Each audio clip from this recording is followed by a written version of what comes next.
So yeah, we're back. Adirondack Native Historic Preservation. Once again, over here at the King Station in Wilton, New York, and King Cemetery as well.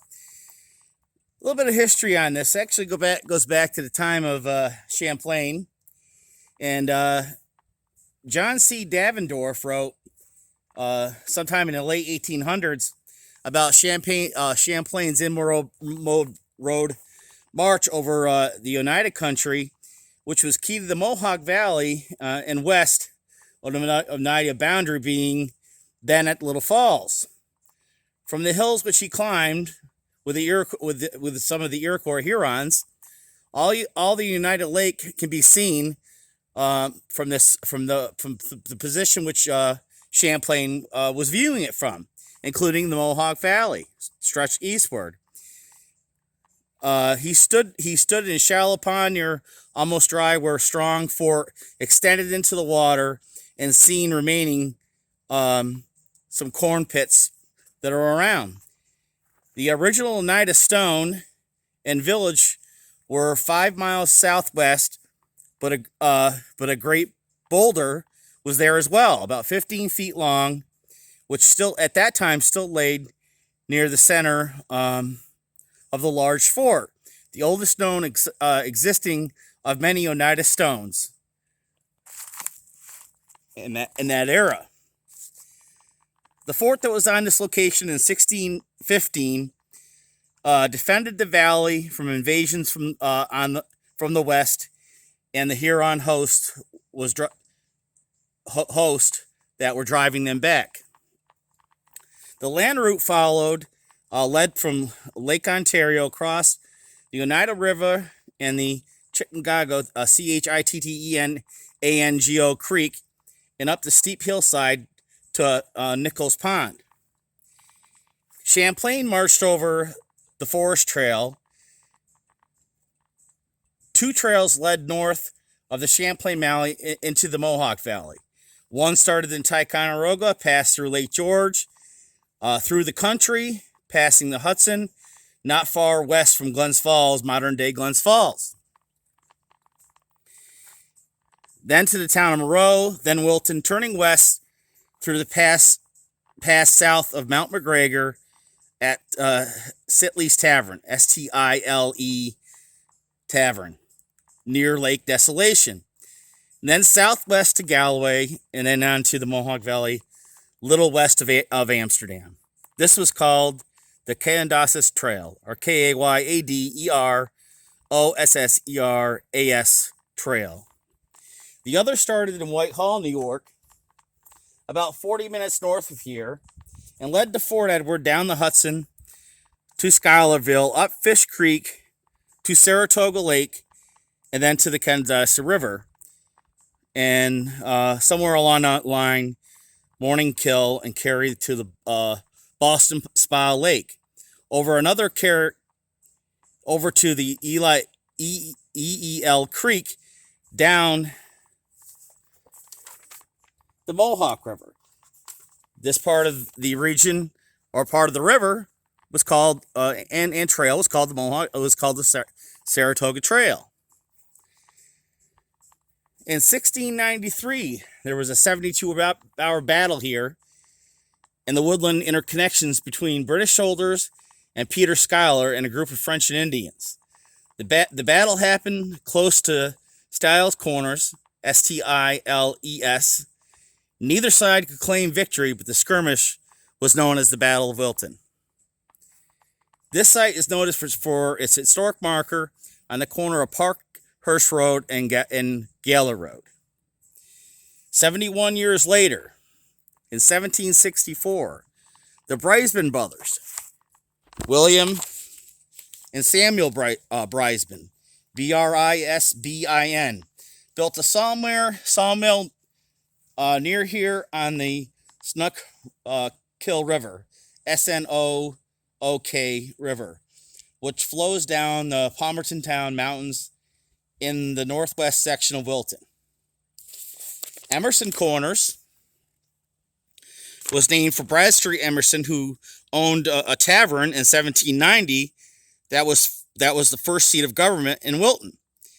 In the late 1800s, a bottling plant distributed GURN spring mineral water, and the area was known for the water. The spring was closed in early 1900s. The Gun Springs Methodist Church, 1885, was built.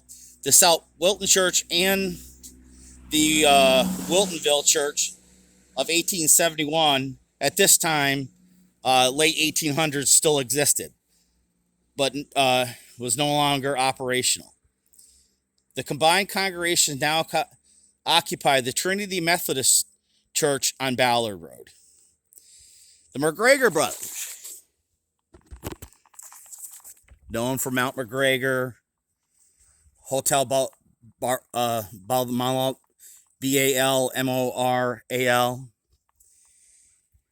came from Scotland in 1787, settled the area near Palmerton, began farming and operations of grist mill soon after they arrived. Duncan Mcgregor built a small hotel atop the mountain, which became known as Mount Mcgregor. The Hotel Balmoral, Balmoral, a grand luxury hotel, was built on the mountain in 1883 and was destroyed by fire in 1897. Mount Mcgregor is now the site of the Grant Cottage, where Ulysses Grant spent his last days and died in 1885. We know Grant as the victor of the Civil War, and many would call him many names, but we can talk about that later on. Grant was a masterful tactician, master at generalship, and is comparable to General Lee of the Confederate Forces. Peter Schuyler, 1693. A little more history on Peter Schuyler and the Battle of Wilton here. Redrick H. Blackburn and Ruth Piwonka, Piwonka, discussed Schuyler at length, which I'll only use a portion of their work. Blackburn and Piwonka portrayed Schuyler as one of the most well-known families in the region. During 1710, Schuyler was both at home and in the Longhouse of the Iroquois. He later journeyed with 4 Iroquois chiefs to the court of Queen Anne. The reason for a long, arduous trek and meeting was more of a peacekeeping mission. Schuyler attempted to discuss how vital the native Iroquois support was for French dominance in the region over the other competitive native Indian tribes in the area. During the meeting, it became very clear to Schuyler that peace was not attainable. Thus, Schuyler persuaded the Queen to use show force necessary through a strike into Quebec in the coming campaign. Excuse me. In John H. Bradborough's book, we see Colonel Peter Schuyler embarking in June of 1709 for a military offensive into Canada. The 13 colonies had undergone several years of hostility with native Indian tribes and British and obviously French counterparts. Some of these battles and wars are known as, and examples are the King William's War, the Expedition of 1691, the Winthrop Expedition, and the De Tracy Expedition. The plan was strategically thought out as a two-pronged strike. A fleet of warships were ordered to attack Quebec, while a large army of about 1,500 men was to assault Montreal. Moving on. In George B. Anderson's book, it demonstrates in 1693, Peter Schuyler was at the Battle of Wilton. In late January of 1693, Governor Louis D. Committee Fontenac, Fontenac, ordered nearly 630 soldiers to annihilate the castle of the Mohawk Indian and inflict great harm on Fort George and the surrounding area.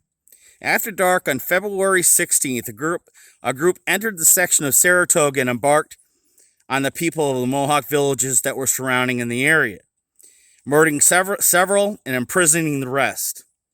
At the alarm of the battle, once it was heard, a small but adequate group under the command of John Schuyler, Scyler, with his horse, and Major Peter Schuyler acting as a scout, left the area to pursue their enemy. On February 17, 1693, the men reached Greenfield Center there to attack their rivals, who were only about 3 miles away, as they proceeded to engage in battle. Within a close proximity, a fortification was created, nearby located near the Palmerton Mountains and the town of Wilton. A short time later, a well-fought battle began with the small arms, and neither side could claim victory, but soon after, the fighting stopped. The next morning, the troop woke up to a snow-covered battlefield where the English had little food supply, and the Indians were waiting to see what was going to transpire next. Some stories say the Indians that were located at that position created some great travesties and murdered some of the British. I found some documentation that does not support that, but I've also found documentation to support that. But I'm sure that if the Native Indians were acting in retaliation, it wasn't for any reason of all. As much as I've studied history, the natives acted in retaliation because either the British or French had done something to either their camp or their families or something like that. Now, moving on. George Anderson again work depicts the Gun Springs mineral water location in 1889, with Charles E. Rhodes being well informed of its position and importance. In the same year, 1889, the spring had not become that well known to area residents and the citizens of that surrounding area of the health benefits and for stomach issues. Anderson writes, the springs was located on the farm of Mr. Ira Rhodes, now occupied by his son at that time, Charles, and recently rented out to Mr. Fred Bullen of Glens Falls, New York. Well, that's the brief history of King Station and King Station Cemetery. I'm going to include some photos. I'm going to include some comprehensive historic sources. And hopefully you like this documentary, and please subscribe and like my channel, and we'll see you next time. It's the Earl. Have a great day. Bye.